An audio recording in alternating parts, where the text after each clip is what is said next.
Hello students, today we will start our first prose named Diary of a Young Girl written by Anne Frank. Actually, Anne Frank was not a writer. She was a simple teenage girl. She was a Jewish girl who lived in a Holland. Jewish एक religion है जिस तरह हिंदू सिख ईसाई मुस्लिम these are religions ਇਸ ਤਰ੍ਹਾਂ Jewish is also one of the religion ਔਰ ਪੰਜਾਬੀ ਦੇ ਵਿੱਚ ਇਹਨਾਂ ਨੂੰ ਅਸੀਂ ਯਹੂਦੀ ਕਹਿੰਦੇ ਹਾਂ ਜੋ ਜੂਈ ਹੁੰਦੇ ਆ ਜੋ ਇਸ ਰਿਲੀਜਨ ਨੂੰ ਫੋਲੋ ਕਰਦੇ ਆ ਉਹਨਾਂ ਨੂੰ ਯਹੂਦੀ ਵੀ ਕਿਹਾ ਜਾਂਦਾ ਆ ਐਂਡ ਦਿਸ ਗਰਲ ਜੋ ਇਹ ਲੜਕੀ ਹੈ Anne Frank she belong to Holland ਠੀਕ ਹੈ ਔਰ 1940s ਦੇ ਵਿੱਚ ਹੌਲੈਂਡ ਦੇ ਵਿੱਚ ਜਰਮਨ ਅਟੈਕਡ ਹੌਲੈਂਡ ਐਂਡ ਉਹਨਾਂ ਨੇ ਹੌਲੈਂਡ ਨੂੰ ਆਪਣੇ ਕੰਟਰੋਲ ਦੇ ਵਿੱਚ ਲੈ ਲਿਆ ਸੀ ਔਰ ਉਸ ਤੋਂ ਬਾਅਦ ਫਿਰ ਉਹਨਾਂ ਨੇ ਉੱਥੇ ਜੋ ਜੂਇਸ਼ ਲੋਕ ਸੀ ਉਹਨਾਂ ਦੇ ਉੱਤੇ ਕਾਫੀ ਜ਼ਿਆਦਾ ਉਹਨਾਂ ਨੇ ਟੌਰਚਰ ਕਰਨਾ ਸ਼ੁਰੂ ਕਰ ਦਿੱਤਾ ਸੀ ਉਹਨਾਂ ਨੂੰ ਅਰੈਸਟ ਕਰਨਾ ਸ਼ੁਰੂ ਕਰ ਦਿੱਤਾ ਸੀ during this time this girl Anne Frank started writing a diary ਜਿਸ ਤਰ੍ਹਾਂ ਬੱਚਿਆਂ ਨੂੰ ਆਦਤ ਹੁੰਦੀ ਹੈ ਨਾ ਆਪਣੀ ਡਾਇਰੀ ਰਾਈਟਿੰਗ ਕਰਨ ਦੀ she started writing diary every day what was happening with her and her family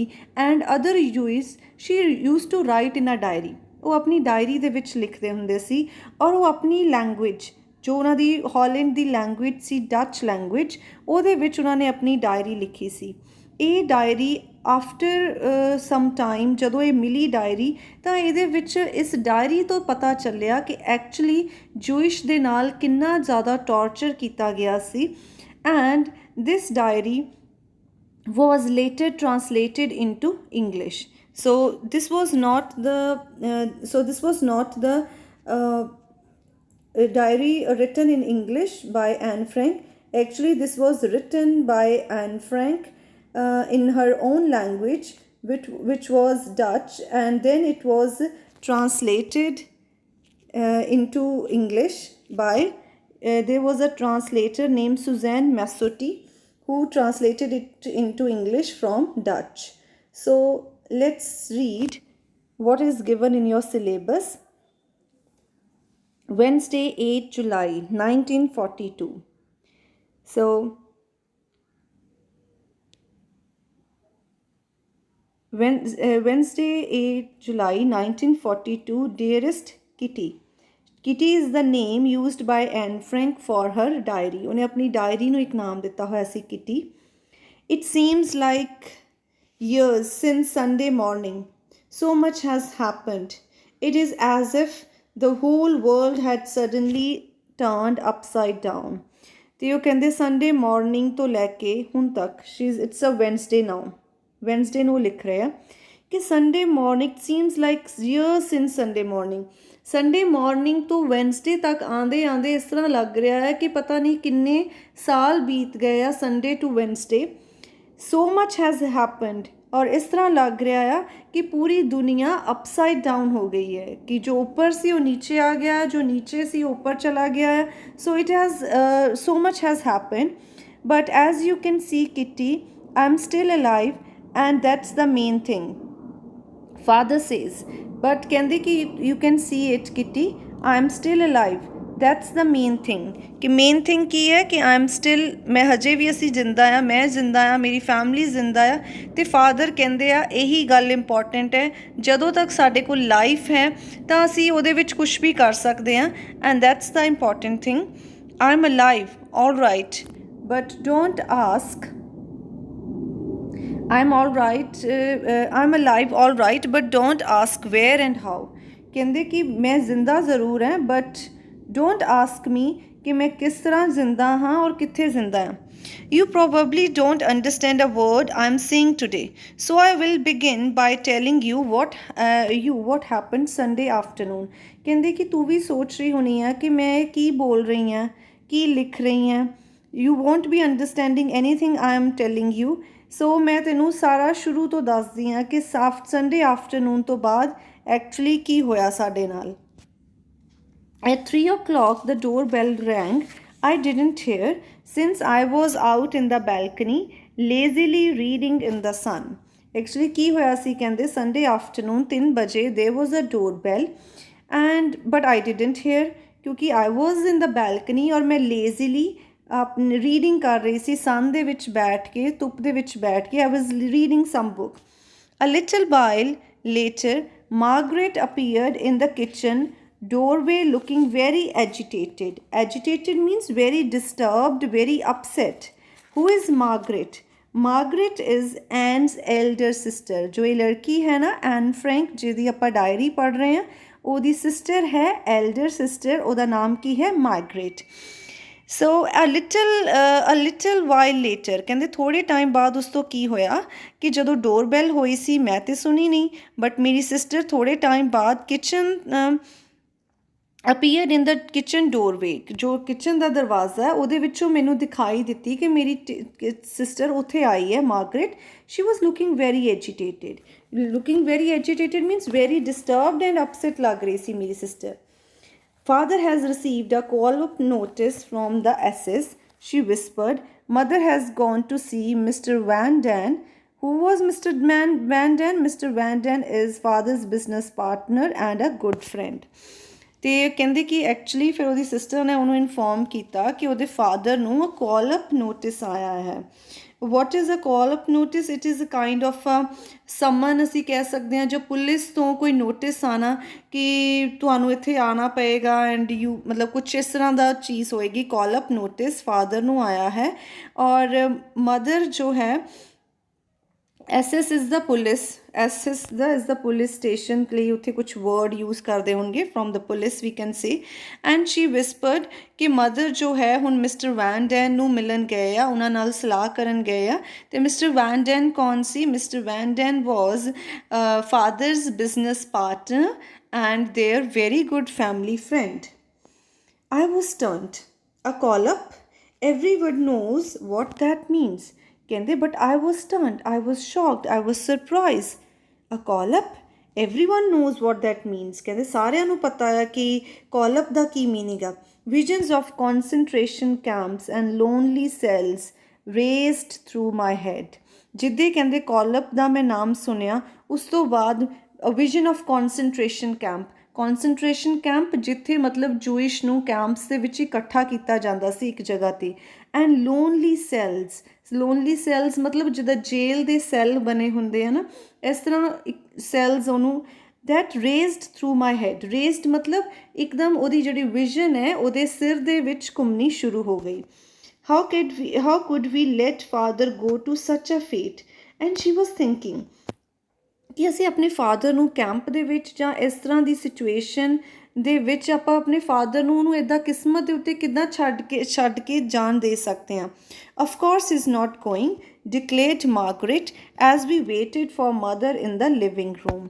ਤੇ ਕਹਿੰਦੇ ਕਿ ਮੇਰੀ ਸਿਸਟਰ ਨੇ ਕਿਹਾ, she declared, she was the elder sister, ਉਹਨੇ ਐਨ ਫਰੈਂਕ ਨੂੰ ਦੱਸਿਆ ਕਿ of course he is not going, don't worry, we don't have to worry it, mother ਗਏ ਆ, we will find some way out, ਤੇ ਫਾਦਰ ਨੂੰ ਨਹੀਂ ਜਾਣਾ ਪਏਗਾ।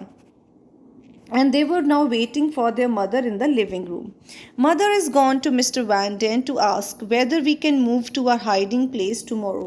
ਉਹਨਾਂ ਨੇ already plan ਕੀਤਾ ਹੋਇਆ ਸੀ ਕਿ ਜਿਸ ਤਰ੍ਹਾਂ ਹੁਣ ਜੂਇਸ਼ 'ਤੇ ਅਟੈਕ ਹੋ ਰਹੇ ਸੀ, ਉਹਨਾਂ ਨੂੰ ਫੜ ਕੇ ਲੈ ਕੇ ਜਾਂਦੇ ਸੀ, ਅਰੈਸਟ ਕਰਦੇ ਸੀ। ਸੋ ਉਹਨਾਂ ਨੇ already plan ਕੀਤਾ ਹੋਇਆ ਸੀ ਕਿ we are going, they will move to some hiding place, ਕਿ ਅਸੀਂ ਕਿਤੇ ਜਾ ਕੇ ਲੁਕ ਜਾਵਾਂਗੇ ਜਿੱਥੇ ਸਾਨੂੰ ਪੁਲਿਸ ਜਾਂ ਕੋਈ ਫਾਈਂਡ ਆਊਟ ਨਾ ਕਰ ਪਾਉਣਗੇ।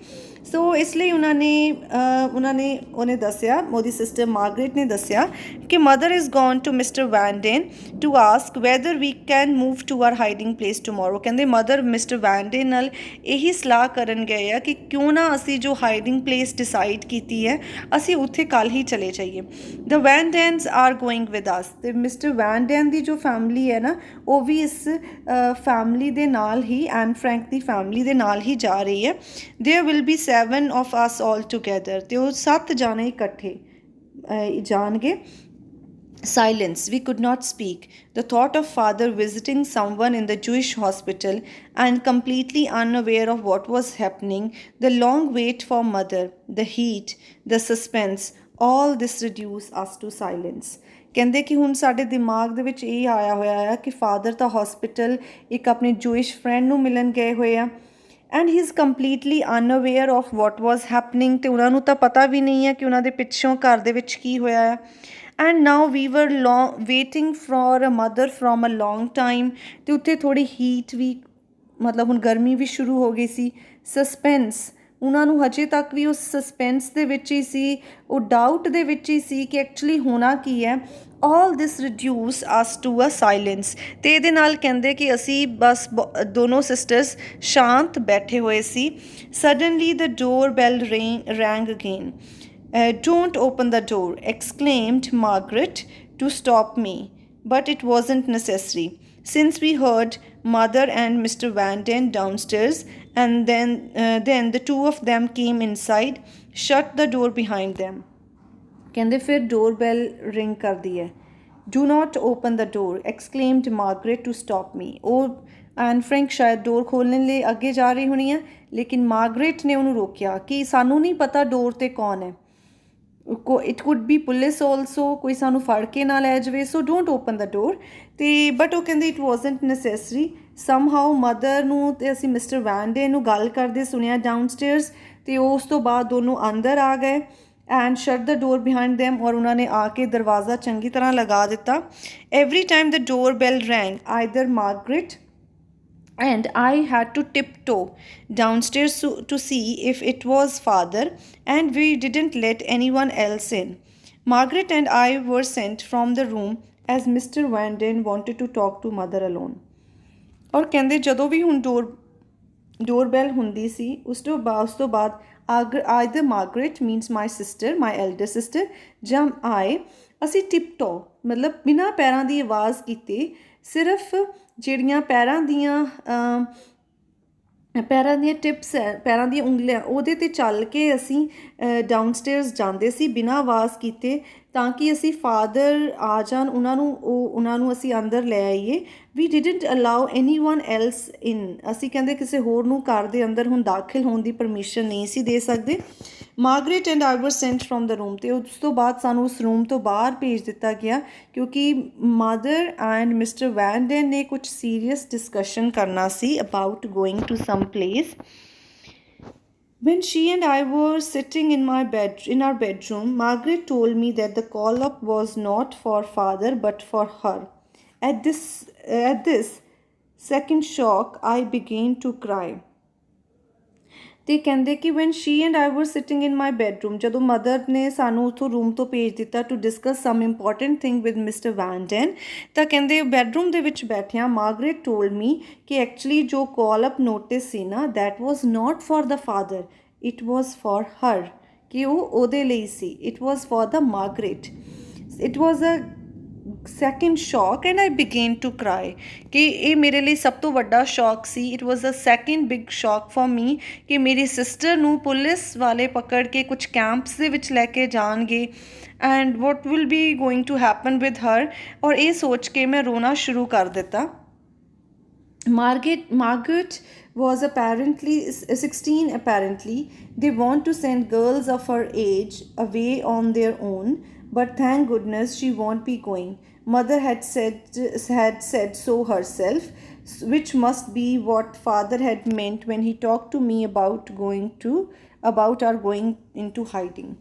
ਕਹਿੰਦੇ ਕਿ ਜੋ ਮਾਰਗਰੇਟ ਸੀ ਉਹਦੀ ਹੁਣ ਕਿੰਨੀ ਏਜ ਸੀ, she was about 16, and they want to send girls of her age away on their own. ਅਤੇ ਉਹ ਕਹਿੰਦੇ ਉਹ ਜਿਹੜੇ ਹੁਣ ਪੇਰੈਂਟਸ ਸੀ ਜਾਂ ਉੱਥੋਂ ਦੇ ਕੋਈ ਲੋਕ ਸੀਗੇ, ਉਹ ਗਰਲਸ ਨੂੰ ਨਾ ਉਹਨਾਂ ਦੇ ਆਪਣੇ, ਕਿਉਂਕਿ ਹੁਣ ਦੇ ਹੈਵ ਬਿਕਮ, ਉਹਨਾਂ ਦੀ ਆਪਣੀ ਏਜ ਹੋ ਗਈ ਹੈ, they have become a kind of adults, ਅਤੇ ਉਹਨਾਂ ਨੂੰ ਉਹ ਆਪਣੇ ਆਪ ਹੀ ਜਿੱਥੇ ਜਾਣਾ ਚਾਹੁੰਦੇ ਆ ਜਾ ਸਕਦੇ ਸੀ। But thank goodness she won't be going, ਲੇਕਿਨ ਥੈਂਕ ਗੋਡ ਕਿ ਮੇਰੀ ਜੋ ਸਿਸਟਰ ਹੈ ਮਾਰਗਰੇਟ, ਸ਼ੀ ਵਾਜ਼ਨਟ ਗੋਇੰਗ, ਕਿਉਂਕਿ mother had said so herself, mother ਨੇ ਉਹਨੂੰ ਦੱਸਿਆ ਆ ਕਿ we won't let you go, police ਚਾਹੇ ਤੁਹਾਨੂੰ ਲੈਣ ਵੀ ਆਉਂਦੀ ਹੈ ਜਾਂ ਕੁਛ ਵੀ ਹੁੰਦਾ ਆ, we won't let you go, which must be what father had meant when he talked to me about going into hiding. ਕਹਿੰਦੇ ਸ਼ਾਇਦ ਇਸੇ ਲਈ ਫਾਦਰ ਨੇ ਇੱਕ ਵਾਰ ਮੇਰੇ ਨਾਲ ਇਸ ਰਿਗਾਰਡਿੰਗ ਡਿਸਕਸ਼ਨ ਵੀ ਕੀਤੀ ਸੀ ਕਿ ਸਾਨੂੰ ਸ਼ਾਇਦ ਕਿਤੇ ਹਾਈਡਿੰਗ 'ਤੇ ਜਾਣਾ ਪਵੇ, ਸਾਨੂੰ ਕਿਤੇ ਛਿਪਣ ਦੇ ਲਈ ਜਾਣਾ ਪਵੇ। Hiding where would we hide, in the city, in the country, in a house, in a shack, when, where, how। ਕਹਿੰਦੇ ਹੁਣ ਬਹੁਤ ਸਾਰੇ ਕੁਐਸਚਨ ਸੀ। ਵੇ ਵੁੱਡ ਬੀ ਹਾਈਡ, ਕਿੱਥੇ ਛਿਪਾਂਗੇ ਅਸੀਂ? ਕਿਸੇ ਸਿਟੀ ਦੇ ਵਿੱਚ, ਕਿਸੇ ਕੰਟਰੀ ਦੇ ਵਿੱਚ। ਕੰਟਰੀ ਮੀਨਸ ਕਿ ਸਮੋਲ ਵਿਲੇਜ। ਕਿਸੇ ਘਰ ਦੇ ਵਿੱਚ ਛਿਪਾਂਗੇ ਕਿ ਕਿਸੇ shack. What is shack? Shack is the small hut. ਕਿ ਕਹਿੰਦੇ ਵੈਨ, ਕਦੋਂ ਛਿਪਣਾ ਆ, ਕਿੱਥੇ ਛਿਪਣਾ ਆ, ਔਰ ਹਾਊ, ਕਿਸ ਤਰ੍ਹਾਂ ਛਿਪਣਾ ਆ।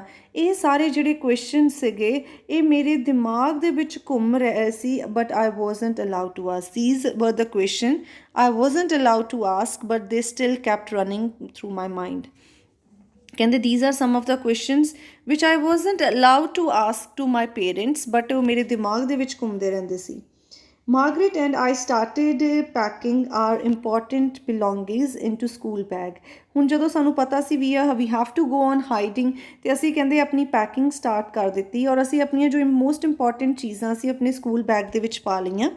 The first thing I stuck in was this diary। ਕਹਿੰਦੇ ਜਿਹੜੀ ਚੀਜ਼ ਮੈਂ ਸਭ ਤੋਂ ਪਹਿਲਾਂ ਆਪਣੇ ਬੈਗ ਦੇ ਵਿੱਚ ਪਾਈ ਸੀ ਉਹ ਡਾਇਰੀ ਸੀ। then curlers, ਜੋ ਮੇਰੇ curlers ਹੈ ਬਾਲ curl ਕਰਨ ਦੇ ਲਈ, I put that। handkerchiefs ਮੈਂ ਆਪਣੇ ਪਾਏ। मैं अपनी स्कूल बुक्स पाइयाँ, कॉम पाई, एंड सम ओल्ड लेटर्स, मेरे जो पुराने कोई old letters from my friends family वो मैं कुछ पाए। preoccupied by the thought of going into hide, I struck the craziest things in the bag, but I'm not sorry, memories means more important to me than dresses। ਕਹਿੰਦੇ ਕਿ ਜਦੋਂ ਮੇਰੇ ਦਿਮਾਗ, ਕਿਉਂਕਿ ਮੇਰਾ ਦਿਮਾਗ preoccupied ਸੀ, ਪਹਿਲਾਂ ਤੋਂ ਹੀ ਖੋਇਆ ਹੋਇਆ ਸੀ ਕਿ ਅਸੀਂ ਹਾਈਡਿੰਗ 'ਤੇ ਜਾਣਾ, ਅਸੀਂ ਕਿਤੇ ਛਿਪਣ ਜਾਣਾ ਆ, ਪਤਾ ਨਹੀਂ ਅਸੀਂ ਕਦੋਂ ਵਾਪਸ ਆਵਾਂਗੇ, ਅਸੀਂ ਵਾਪਸ ਆਵਾਂਗੇ ਜਾਂ ਨਹੀਂ ਆਵਾਂਗੇ, ਕੁਛ ਵੀ ਨਹੀਂ ਸੀ ਪਤਾ। ਅਤੇ ਕਹਿੰਦੇ ਜੋ ਵੀ ਕ੍ਰੇਜ਼ੀਐਸਟ ਸਟੂਪਿਡ ਥਿੰਗ ਸੀਗੀਆਂ ਨਾ ਉਹ ਮੈਂ ਆਪਣੇ ਬੈਗ ਦੇ ਵਿੱਚ ਪਾ ਰਹੀ ਸੀ। She was note ਪੁੱਟਿੰਗ Har dresses, ਕੋਈ ਆਪਣੀਆਂ ਡਰੈਸਿਸ ਨਹੀਂ ਸੀ ਉਹ ਪਾ ਰਹੇ, ਕਿਉਂਕਿ ਉਹ ਕਹਿੰਦੀ ਮੇਰੇ ਲਈ ਜੋ ਮੇਰੀਆਂ ਇੰਪੋਰਟੈਂਟ ਚੀਜ਼ਾਂ ਜਿਨ੍ਹਾਂ ਨਾਲ ਮੇਰੀਆਂ ਕੋਈ ਯਾਦਾਂ ਜੁੜੀਆਂ ਹੋਈਆਂ, ਜਿਨ੍ਹਾਂ ਨਾਲ ਮੇਰੀਆਂ ਕੋਈ ਮੈਮਰੀਜ਼ ਜੁੜੀਆਂ ਹੋਈਆਂ, ਮੇਰੇ ਲਈ ਉਹ ਚੀਜ਼ਾਂ ਜ਼ਿਆਦਾ ਇੰਪੋਰਟੈਂਟ ਹੈ rather than dresses. Father finally came home around 5 o'clock and we called Mr. Clement to ask if he could come by that evening। Now ਜੋ ਉਹਨਾਂ ਦੇ ਫਾਦਰ ਸੀ ਉਹ ਫਾਈਨਲੀ ਘਰ ਆਏ। ਕਿੰਨੇ ਵਜੇ ਘਰ ਆਏ? ਅਰਾਊਂਡ 5 o'clock ਉਹ ਘਰ ਆਏ। And we called Mr. Clement to ask if he could come by that evening। Mr. Dan left and went to get Mip। Who was Mip? Mip was Anne's father's business partner and a family friend। ਤੇ ਉਹ ਜਿਹੜੇ mister ਮਿਪ ਵੀ ਸੀ ਉਹ ਵੀ ਉਹਨਾਂ ਦੇ ਜਿਸ ਤਰ੍ਹਾਂ mister ਵੈਂਡਨ business partner ਹੈ, similarly ਮਿਪ ਵੀ business partner ਹੀ ਸੀ ਔਰ ਉਹਨਾਂ ਦੇ family friend C.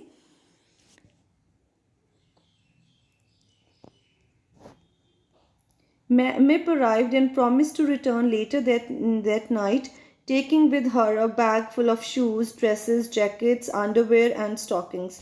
Mip was a girl and that was a business partner of the father।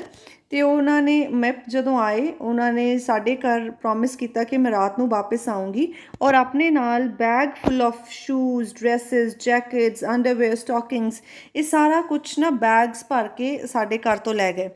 After that it was quiet in our apartment, none of us felt like eating, it was still hot and everything was very strange। ਕਹਿੰਦੇ ਬਹੁਤ ਜੋ ਵੀ ਕੁਛ ਹੋ ਰਿਹਾ ਸੀ ਨਾ it was quite strange, ਅਤੇ ਕਿਸੇ ਦਾ ਵੀ ਖਾਣ ਦਾ ਕੋਈ ਮੂਡ ਨਹੀਂ ਸੀ ਉਸ ਦਿਨ। It was very hot and strange. We had rented our big upstairs room to a Mr. Goldsmith, a divorced man in his 30s who apparently had nothing to do that evening, since despite our all polite hints, he hung around until 10 o'clock। Actually ਉਹਨਾਂ ਦਾ ਜਿਹੜਾ big ਅਪਸਟੇਅਰਸ room ਸੀ, ਉਹਨਾਂ ਦੇ ਘਰ ਦੇ ਵਿੱਚ ਇੱਕ ਕੋਈ ਅਪਸਟੇਅਰਸ room ਸੀ, ਉਹ ਉਹਨਾਂ ਨੇ ਗੋਲਡਸਮਿਥ ਇੱਕ ਡਿਵੋਰਸ ਮੈਨ ਸੀ, 30s ਦੀ ਉਹਦੀ ਏਜ ਸੀ, 30s to 40 ਦੇ ਵਿੱਚ ਉਹਦੀ ਏਜ ਸੀ, ਅਤੇ ਉਹਨੂੰ ਦਿੱਤਾ ਹੋਇਆ ਸੀ ਉਹ ਰੂਮ। ਅਤੇ ਉਸ ਟਾਈਮ ਅਪੈਰੈਂਟਲੀ ਸ਼ਾਇਦ ਉਸ ਈਵਨਿੰਗ ਉਹਦੇ ਕੋਲ ਕੁਛ ਕਰਨ ਦੇ ਲਈ ਨਹੀਂ ਸੀ। ਅਸੀਂ ਉਹਨੂੰ ਬਹੁਤ ਸਾਰੇ ਹਿੰਟਸ ਵੀ ਦਿੱਤੇ, ਪੋਲਾਈਟ ਹਿੰਟਸ, ਕਿ ਉਹ ਅੱਜ ਸਾਡੇ ਕੋਲ ਨਾ ਆਵੇ, but he ਹੰਗ around until 10 o'clock। 10 ਵਜੇ ਤੱਕ ਉਹ ਸਾਡੇ ਘਰ ਹੀ ਬੈਠੇ ਰਹੇ। Miep and Jan Gies came at 11। and came at 11. Mip, who has worked for father's company since 1933, had become a close friend, so her husband Jan. So who was Jangiz? Jangiz was Mip's husband.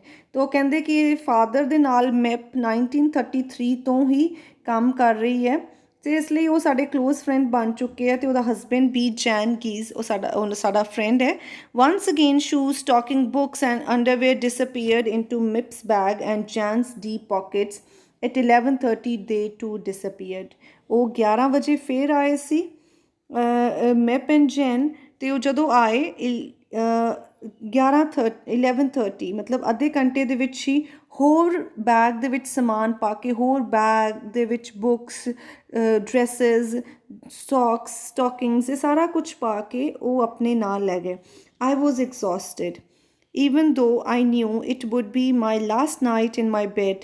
I fell asleep right away and didn't wake up until my mother called me at 5:30 the next morning. Fortunately, it wasn't as hot as Sunday, as warm rain fell throughout the day.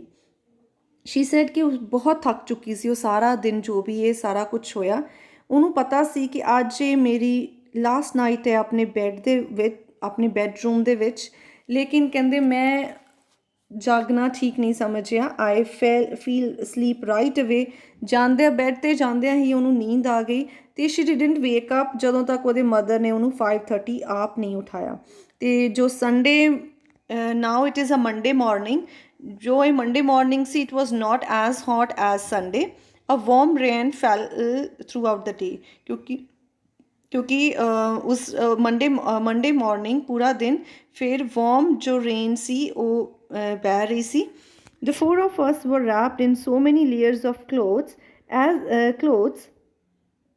it looked as if we were going off to spend the night in a refrigerator and all that just so we could take more clothes with us ਤੇ ਕਹਿੰਦੇ ਚਾਰੋਂ ਜਾਣੇ ਅਸੀਂ ਮਤਲਬ Anne Frank ਉਹਦੀ sister Margaret and ਉਹਦੇ mother and ਉਹਦੇ father ਵੀ were wrapped in so many layers of cloth ਅਸੀਂ ਇੱਕ ਤੋਂ ਇੱਕ ਉੱਪਰ ਕਿੰਨੇ ਸਾਰੇ ਕੱਪੜੇ ਪਾਏ ਹੋਏ ਸੀ ਇਸ ਤਰ੍ਹਾਂ ਲੱਗ ਰਿਹਾ ਸੀ ਕਿ ਜਿਸ ਤਰ੍ਹਾਂ ਅਸੀਂ ਅੱਜ ਦੀ ਰਾਤ ਕਿਸੇ ਫਰਿੱਜ ਦੇ ਵਿੱਚ ਰੈਫਰੀਜਰੇਟਰ ਦੇ ਵਿੱਚ ਬਿਤਾਉਣੀ ਹੋਵੇ and all that's just so that we could take more clothes with us ਔਰ ਇਹ ਸਾਰਾ ਕੁਝ ਅਸੀਂ ਕਿਉਂ ਕਰ ਰਹੇ ਸੀ ਇਹਦਾ layers of clothes ਕਿਉਂ ਪਾਏ ਹੋਏ ਸੀ ਤਾਂ ਕਿ ਅਸੀਂ ਆਪਣੇ ਨਾਲ ਜ਼ਿਆਦਾ ਤੋਂ ਜ਼ਿਆਦਾ ਕੱਪੜੇ ਲੈ ਕੇ ਜਾ ਸਕੀਏ No Jew in our situation would dare leave the house with a suitcase full of clothes.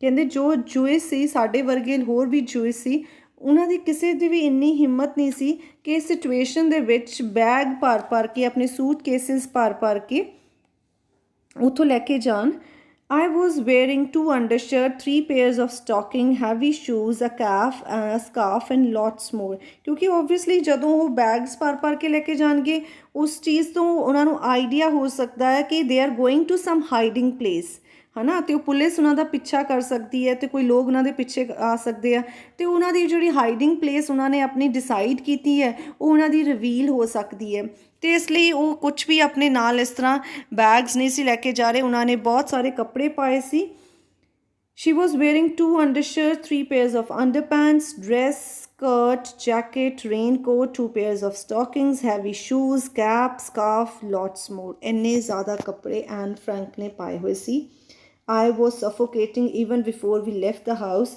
but no one bothered to ask me how I felt. ਉਹਨੂੰ suffocation ਹੋ ਰਹੀ ਸੀ ਉਹਨੂੰ breathing problem ਹੋ ਰਹੀ ਸੀ ਘਰ ਛੱਡਣ ਤੋਂ ਪਹਿਲਾਂ ਹੀ ਉਹਨੂੰ ਮਤਲਬ ਇੰਨੇ ਕੱਪੜੇ ਪਾਉਣ ਹੋਏ ਨਾਲ ਉਹਨੂੰ ਸਾਹ ਦੀ ਪ੍ਰੋਬਲਮ ਹੋ ਰਹੀ ਸੀ but no one bothered to ask me how I felt but ਕਿਸੇ ਨੇ ਵੀ ਜ਼ਰੂਰੀ ਨਹੀਂ ਸਮਝਿਆ ਕਿ ਮੈਨੂੰ ਪੁੱਛਣਾ ਕਿ ਮੈਂ ਕਿਸ ਤਰ੍ਹਾਂ ਫੀਲ ਕਰ ਰਹੀ ਸੀ ਕਿਉਂਕਿ ਉੱਦਾਂ ਦੀ ਸਿਚੁਏਸ਼ਨ ਦੇ ਵਿੱਚ ਉਹ ਪੋਸੀਬਲ ਹੀ ਨਹੀਂ ਸੀ Margaret stuffed her school bag with school books and went to get her bicycle with Mip leading the way, rode off into a great unknown. At any rate, that's how I thought of it, since I still didn't know where our hiding place was. ਜੋ ਦੀ sister ਸੀ Margaret ਉਹਨੇ ਵੀ ਆਪਣਾ school bag school books ਦੇ ਨਾਲ stuff ਕਰ ਲਿਆ ਸੀ Ben to get her bicycle, ਜੋ ਉਹਦਾ ਆਪਣਾ ਬਾਈਸਿਕਲ ਸੀ ਉਹਨੇ ਉਹ ਲਿਆ, and with map leading the way road off to great unknown. ਕਹਿੰਦੇ ਕਿ ਮੈਪ ਉਹਦੇ ਅੱਗੇ ਅੱਗੇ ਚੱਲ ਰਹੀ ਸੀ ਬਾਈਸਿਕਲ 'ਤੇ, ਉਹ ਉਹਦੇ ਪਿੱਛੇ ਜਿੱਥੇ ਨੂੰ ਮੈਪ ਜਾ ਰਹੀ ਸੀ ਉਹ ਉਹਦੇ ਪਿੱਛੇ ਆਪਣਾ ਬਾਈਸਿਕਲ ਚਲਾ ਕੇ ਚਲੇ ਗਈ ਰੋਡ ਆਫ ਟੂ ਗ੍ਰੇਟ ਅਨਨੋਨਸ, ਕਿ ਪਤਾ ਨਹੀਂ ਕਿਸ ਜਗ੍ਹਾ 'ਤੇ ਕਿਹੜੀ ਜਗ੍ਹਾ 'ਤੇ ਉਹ ਮੈਪ ਦੇ ਨਾਲ ਰੋਡ ਆਫ 'ਚ ਹੋ ਗਈ, ਮਤਲਬ ਬਾਈਸਿਕਲ 'ਤੇ ਚਲੇ ਗਈ। At any rate, that's how I thought of it, since I still didn't know where our hiding place was। ਕਿ ਹੁਣ ਉਹਨਾਂ ਨੇ ਇਕੱਠੇ ਇੱਕ ਗਰੁੱਪ 'ਚ ਨਹੀਂ ਜਾ ਰਹੇ, ਉਹ ਦੋ ਦੋ ਲੋਕ ਇਸ ਤਰ੍ਹਾਂ ਜਾ ਰਹੇ ਆ ਤਾਂ ਕਿ ਉਹਨਾਂ ਨੂੰ ਕੋਈ ਪਕੜੇ ਨਾ ਅਤੇ ਕਿਸੇ ਨੂੰ ਪਤਾ ਨਾ ਚੱਲੇ ਕਿ ਉਹ ਕਿੱਥੇ ਜਾ ਰਹੇ ਆ। ਸੋ ਇਸ ਤਰ੍ਹਾਂ ਉਹ ਕਹਿੰਦੀ ਮੈਨੂੰ ਹਜੇ ਵੀ ਨਹੀਂ ਸੀ ਕੋਈ ਪਤਾ ਕਿ ਸਾਡੀ ਐਕਚੁਅਲੀ ਹਾਈਡਿੰਗ ਪਲੇਸ ਕਿੱਥੇ ਆ। ਹੁਣ ਉਹਦੀ ਸਿਸਟਰ 'ਤੇ ਜਾ ਚੁੱਕੀ ਹੈ। At 7:30 we too closed the door behind us। ਉਹਦੀ ਸਿਸਟਰ ਪਹਿਲਾਂ ਹੀ ਜਾ ਚੁੱਕੀ ਹੈ। ਹੁਣ 7:30 ਸ਼ਾਮ ਨੂੰ ਰਾਤ ਨੂੰ ਉਹਨਾਂ ਨੇ ਵੀ ਆਪਣੇ ਘਰ ਦੇ ਦਰਵਾਜ਼ੇ ਬੰਦ ਕਰ ਦਿੱਤੇ।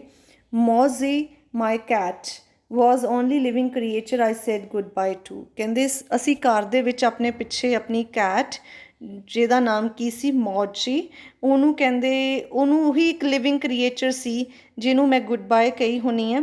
According to a note we left to Mr. Goldsmith, she was taken to the neighbors who would give her a good home। ਅਤੇ ਅਸੀਂ ਕਹਿੰਦੇ ਉਹਨੂੰ ਮਿਸਟਰ ਗੋਲਡਸਮਿਥ ਨੂੰ ਸਿਰਫ ਇੱਕ ਨੋਟ ਲਿਖ ਕੇ ਆਏ ਸੀ ਕਿ ਤੁਸੀਂ ਇਹ ਜਿਹੜੀ ਸਾਡੀ ਕੈਟ ਹੈ ਨਾ ਸਾਡੇ ਨੇਬਰਸ ਨੂੰ ਦੇ ਦਿਓ, ਉਹ ਉਹਨੂੰ ਵਧੀਆ ਕੋਈ ਹੋਰ ਘਰ ਦੇ ਵਿੱਚ ਛੱਡ ਦੇਣਗੇ। The stripped beds, the breakfast things on the table, the pound of meat for cat in the kitchen, all these created the impression that we had left in the hurry। stripped beds ਦਾ ਮਤਲਬ ਕੀ ਹੁੰਦਾ ਆ ਕਿ ਜਿਹਦੇ ਉੱਤੋਂ bedsheet ਨਿਕਾਲ ਲਈ ਗਈ ਹੋਵੇ। ਸਟ੍ਰਿਪ ਦਾ ਮਤਲਬ ਹੁੰਦਾ to take off the covering, ਕਿਸੇ ਚੀਜ਼ ਦਾ ਕਵਰ ਹੈ ਜਿਹੜਾ ਉਹ ਉਤਾਰ ਦੇਣਾ। ਸੋ ਉਹਨਾਂ ਨੇ ਬੈਡਸ ਦੇ ਉੱਤੇ ਜੋ ਵੀ ਕਵਰਿੰਗ ਮਤਲਬ ਬੈੱਡਸ਼ੀਟ ਵਗੈਰਾ ਕੁਛ ਵੀ ਸੀ ਉਹ ਚੁੱਕ ਦਿੱਤਾ ਸੀ। ਬ੍ਰੇਕਫਾਸਟ ਥਿੰਗਸ ਔਨ ਟੇਬਲ ਇਸੇ ਤਰ੍ਹਾਂ ਪਈਆਂ ਸੀ ਟੇਬਲ 'ਤੇ ਜੋ breakfast thing C. pound of meat for cat in the kitchen, all these things created the impression we had left in the hurry। ਅਤੇ ਕਹਿੰਦੇ ਇਹ ਸਭ ਚੀਜ਼ਾਂ ਇੱਦਾਂ ਦਾ ਇੰਪਰੈਸ਼ਨ ਕ੍ਰੀਏਟ ਕਰ ਰਹੀਆਂ ਸੀ ਕਿ ਅਸੀਂ ਬਹੁਤ ਜਲਦਬਾਜ਼ੀ ਦੇ ਵਿੱਚੋਂ ਇੱਥੋਂ ਨਿਕਲੇ ਹਾਂ। But we weren't interested in impressions, we just wanted to get out of there, to get away and reach our destination in safety, nothing else mattered। ਅਤੇ ਕਹਿੰਦੀ ਪਰ ਅਸੀਂ ਇੰਟਰਸਟਿਡ ਨਹੀਂ ਸੀ ਕਿ ਪਿੱਛੇ ਕੀ ਇੰਪਰੈਸ਼ਨ ਛੱਡ ਕੇ ਜਾਣਾ ਅਸੀਂ, ਸਾਨੂੰ ਬਸ ਇਹ ਸੀ ਕਿ ਅਸੀਂ ਜਲਦ ਤੋਂ ਜਲਦ ਇਸ ਜਗ੍ਹਾ ਤੋਂ ਬਾਹਰ ਨਿਕਲ ਜਾਈਏ, to get away and reach our destination in safety, ਕਿ ਜਿੱਥੇ ਅਸੀਂ ਪਹੁੰਚਣਾ ਚਾਹੁੰਦੇ ਹਾਂ ਆਪਣੀ ਡੈਸਟੀਨੇਸ਼ਨ 'ਤੇ ਉੱਥੇ ਅਸੀਂ ਸੇਫਲੀ ਪਹੁੰਚ ਜਾਈਏ। Nothing else matter to us more tomorrow your seen. ਅਤੇ ਇੱਥੇ ਉਹਨੇ ਆਪਣਾ ਫਸਟ ਜੋ ਇੱਕ ਡੇ ਦੀ ਡਿਸਕਸ਼ਨ ਹੈ ਆਪਣੀ ਡਾਇਰੀ ਦੇ ਨਾਲ ਕੀਤੀ ਹੈ, ਵੈਨਸਡੇ 8 ਜੁਲਾਈ 1942 ਦੀ ਡਿਸਕਸ਼ਨ। ਉਹਦੇ ਵਿੱਚ ਉਹਨੇ ਆਪਣੀ ਡਾਇਰੀ ਦੇ ਨਾਲ ਸ਼ੇਅਰ ਕੀਤਾ ਕਿ ਕਿਸ ਤਰ੍ਹਾਂ ਉਹਨਾਂ ਨੂੰ ਇੱਕ ਕਾਲ ਅਪ ਨੋਟਿਸ ਆਇਆ। Then they decided to move the hiding place. Margaret and Miep ਜਿਹੜੇ ਉਹ ਪਹਿਲਾਂ ਚਲੇ ਗਏ। Then they leave their house at 7:30 and they are going to some hiding place now. ਅਤੇ ਉਹ ਬਾਕੀ ਆਪਣੀ ਲਾਈਫ ਹੁਣ ਉੱਥੇ ਸਪੈਂਡ ਕਰਨਗੇ। ਅਤੇ ਉਹਨੂੰ ਹਜੇ ਐਨ ਫਰੈਂਕ ਨੂੰ ਪਤਾ ਨਹੀਂ ਹੈ ਕਿ where they are going for their hiding place. So that's all in this video. Rest we'll read in next। Thank you very much।